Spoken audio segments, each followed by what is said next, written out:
Morning class 8। तो बेटा हम लोग अपने चैप्टर 10 का रिवीजन कर रहे थे। मैंने आपको एक रिवीजन शीट भेजी थी चैप्टर नंबर 12 की, फ्रिक्शन की। बस एक दो बच्चों ने सॉल्व करी है, किसी ने भी सॉल्व नहीं करी है। बेटा आप लोग सॉल्व करो ना, आप लोग वर्क भेजते हो, आप लोग की हर चीज की लिस्ट बन रही है, कितना कोई कॉपी चेक करा रहा है। और जिसका भी वर्क कंप्लीट हो गया है 13 चैप्टर तक, वो सुबह 11 बजे से पहले 9 से 11 के बीच में आके मुझसे कॉपी चेक कराए, ठीक है? क्योंकि मुझे अपनी कॉपी सारी चेक करनी है। FA2 का सिलेबस आपका कंप्लीट हो गया है, तो चैप्टर नंबर 13 तक वर्क जिसका भी कंप्लीट हो गया वो आके कॉपी चेक कराएगा। और 11 के बाद कोई नहीं आएगा, सिर्फ 9 से 11 के बीच में ही आएंगे, ठीक है? तो हम लोग अपना चैप्टर नंबर 10 का रिवीजन स्टार्ट करते हैं। हम लोग को 10.5 से पढ़ना था reproductive phase of life in humans, ठीक है?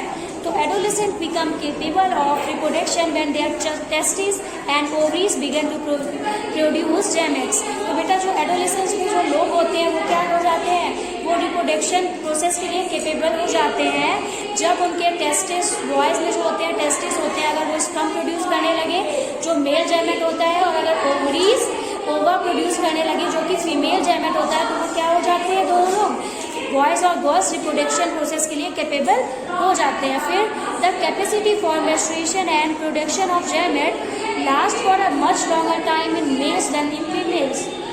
इसका मतलब है बेटा जो कैपेसिटी होती है गैमेट्स फॉर्म करने की, उसके प्रोडक्शन की, वो मेल्स में ज़्यादा होती है फीमेल्स के अकॉर्डिंग। तो मेल्स में क्या होती है, वो जो कैपेसिटी होती है वो ज़्यादा होती है। फिर उसके बाद है In females, the reproductive phase of life began at puberty 10 to 12 years of age and generally lasts till the age of approximately 45 to 50 years.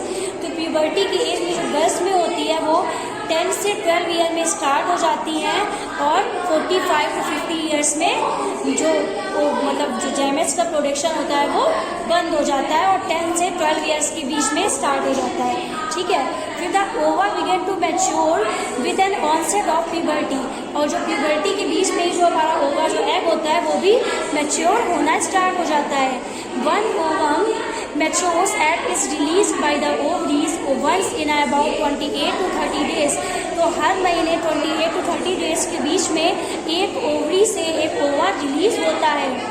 तो during this period the wall of uterus become thick so as to receive the egg. तो जो इस period में जो uterus की wall होती है वो क्या हो जाती है, थिक हो जाती है। तो इससे तो जब बेटा हमारी ओवरी से ओवा रिलीज होता है, जो हमारी यूट्रस की वॉल होती है, जो मतलब किनारे होता है यूट्रस में, वो क्या हो जाता है, थिक हो जाता है, चौड़ा हो जाता है, जिसकी वजह से वो एक एग को रिसीव कर पाए। In case it is fertilize and begins to develop this result in pregnancy. और अगर वो जो एग है वो फर्टिलाइज हो जाता है, मेल स्पर्म से मिल जाता है, तो वो क्या हो जाता है, तो वो रिजल्ट करता है किसमें, प्रेगनेंसी में। इफ फर्टिलाइजेशन डज नॉट, अगर फर्टिलाइजेशन नहीं होता है तो the release and the thickness lining of the uterus along with its blood vessel are shed off। और अगर वो रिलीज नहीं होता है तो वो किसमें, वो क्या हो जाता है, this cause bleeding in women which is cause menstruation. तो क्या हो जाता है, वो उसमें जब वो रिलीज नहीं हो पाता है, अगर वो मेल स्पर्म से मिल गया तो वो रिजल्ट किसमें हुआ, प्रेगनेंसी में। और अगर वो नहीं मिलता है तो फिर वो क्या हो जाता है, जो वुमेन्स में जो ब्लीडिंग पीरियड होता है जिसको हम लोग क्या बोलते हैं, मेंस्ट्रुएशन, तो उसमें बदल जाता है। तो menstruation occurs once in 28 to 30 days. तो 28 to 30 डेज मतलब एक मंथ में एक बार मेंस्ट्रुएशन पीरियड आता है। तो the first menstruation flow begins at puberty, term is called menarche. तो जब फर्स्ट टाइम में पीरियड्स स्टार्ट होते हैं तो उसको हम लोग क्या पीरियड बोलना है, मेंस्ट्रुएशन जब फर्स्ट टाइम होता है तो उसको हम लोग क्या बोलते हैं, मिनार्क बोलते हैं। एट 45 to 50 ईयर्स, अभी हम लोगों ने पढ़ा ना 10 to 12 ईयर्स में स्टार्ट होता है, खत्म कब होता है, 45 to 50 ईयर में। तो जब वो एंड होता है, तब जब मेंस्ट्रुएशन साइकिल स्टॉप होती है, तब उसको हम लोग क्या बोलेंगे, मेनोपॉज। स्टार्ट हो रहा है फर्स्ट टाइम तो क्या होगा, मिनार्क, और जब एंड हो रहा है तो क्या हो जाएगा, मेनोपॉज। यहाँ से आपके क्या बनेंगे, शॉर्ट क्वेश्चन बनेंगे। और जो ब्लीडिंग हो रही है उसको क्या बोलते हैं, उस पीरियड को मेंस्ट्रुएशन, ठीक है? इनिशियली मेंस्ट्रुएशन साइकिल में भी इरेगुलर, स्टार्टिंग में क्या होता है, जो मेंस्ट्रुएशन साइकिल होती है वो इरेगुलर हो सकती है।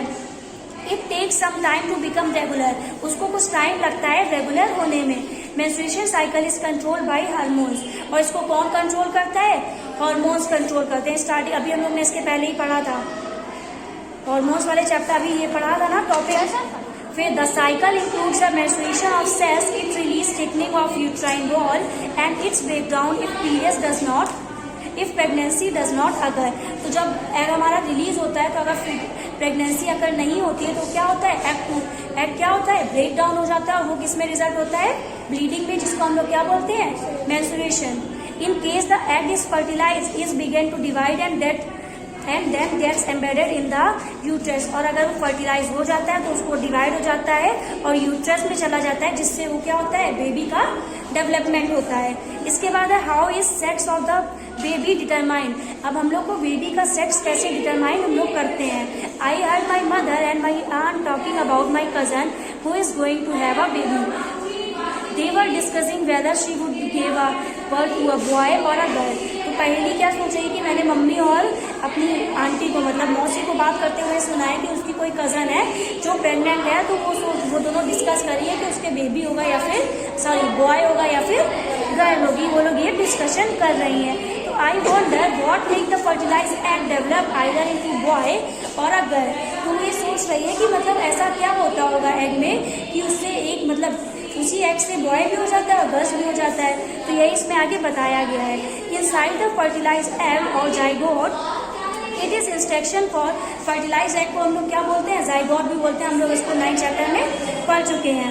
फिर the inside the fertilize egg or zygote is the instruction for determining the sex of the baby. This instruction is present in the thread like structure called chromosomes. एक thread like structure present होता है हमारे उसमें, तो उसमें वो क्या होता है? वो थ्रेड लाइक स्ट्रक्चर को हम लोग क्या बोलते हैं? क्रोमोसोम्स। तो अगर स्मॉल क्वेश्चन आ जाए यहाँ पे thread like structure are called dash, तो आप लोग क्या फिल करोगे? क्रोमोसोम्स। बीच से ही क्वेश्चन आएंगे, जैसे अभी टेस्ट में दिए थे, तो ये पढ़ते चलो। In the fertilize egg recall from chapter 8 that chromosomes are present inside nucleus of every cell. तो चैप्टर 8 में हम लोगों ने पढ़ा था कि हर न्यूक्लियस के अंदर एक क्रोमोसोम्स प्रेजेंट होता है। सारे सेल्स में जो न्यूक्लियस होता है उसके अंदर एक क्रोमोसोम्स प्रेजेंट होता है। All human beings have 23 pair of chromosomes. जितने भी ह्यूमन बींग्स होते हैं उसमें क्या होता है? 23 पेयर होते हैं क्रोमोसोम्स के। In the nuclei of their cell, उनके सेल के न्यूक्लियस में 2 chromosomes out of these are sex chromosomes. और उन 23 क्रोमोसोम्स में जो 2 क्रोमोसोम्स होते हैं वो कौन से होते हैं? Sex chromosome. Name X and Y, जिसका नाम क्या है? एक का एक्स और एक Y. A female has 2 X chromosomes while a male have 1 X and 1 Y. Female में क्या होते हैं? दोनों एक्स क्रोमोसोम्स होते हैं, और मेल में एक एक्स होता है और एक वाई होता है। The male gamete is egg and sperm have only one set of chromosomes. The unfertilized egg always have X chromosomes, but sperm of 2 kinds. One kind has an X chromosomes and the other kind has Y chromosomes. तो जो female का egg होता है उसमें क्या है? दोनों x chromosomes है, क्योंकि जो फीमेल की बॉडी में 2 सेक्स क्रोमोसोम्स है वो कैसे है? दोनों एक्स क्रोमोसोम्स है। तो जो उनका एग प्रोड्यूस होगा उसमें भी क्या होंगे? दोनों एक्स क्रोमोसोम होंगे। लेकिन जो मेल बॉडी है उसमें क्या है? एक एक्स और एक वाई है। तो उनकी बॉडी से जो मेल गैमेट प्रोड्यूस होगा, जिसको हम लोग क्या बोलते हैं? स्पर्म, है ना? उसमें क्या होगा? एक एक्स क्रोमोसोम होगा और एक वाई क्रोमोसोम होगा। ठीक है। When a sperm containing X chromosome fertilize the egg and the zygote would have 2 X chromosomes develop into female child. तो अगर मेल में भी X क्रोमोसोम प्रोड्यूस हो रहा है और फीमेल में भी X प्रोड्यूस हो रहा है, तो दोनों मिलके क्या हो जाएंगे? XX। लेकिन अगर मेल स्पर्म से हम लोग को Y क्रोमोसोम्स मिल रहा है और फीमेल से तो X ही मिल रहा है, XY मिलके क्या हो जाते हैं? मेल। ठीक है। तो अगर XY मिलेंगे तो क्या हो जाएगा? बॉय, और अगर XX मिलेंगे तो गर्ल। ठीक है। फिर वही है, if the sperm contributes Y chromosomes of the egg at fertilization, the zygote would develop into a male child. अगर एक जो मेल स्पर्म से अगर Y मिल गया, फीमेल का तो XY मिलके क्या हो जाएंगे? मेल चाइल्ड प्रोड्यूस करेंगे। फिर now you know that the sex chromosomes of the father determine the sex of an unborn baby. The belief that the mother is responsible for the sex her baby is completely wrong. तो जो लोग सोचते हैं कि जो baby होता है वो मम्मी की मतलब मदर की वजह से होता है, गर्ल या बॉय मदर की वजह से होती है, तो बिल्कुल रॉन्ग है। क्योंकि जो फीमेल बॉडी है उसमें तो दोनों एक्स क्रोमोसोम्स हैं, एक्स या वाई जो दूसरा क्रोमोसोम से आ रहा है वो कहाँ से आएगा, फादर की बॉडी से आएगा।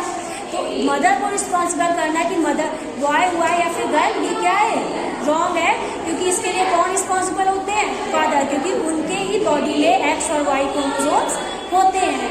ठीक है, उसी से या तो एक्स आएगा तो गर्ल्स हो जाएगी, और अगर वाई मिल जाएगा तो बॉयज हो जाएंगे।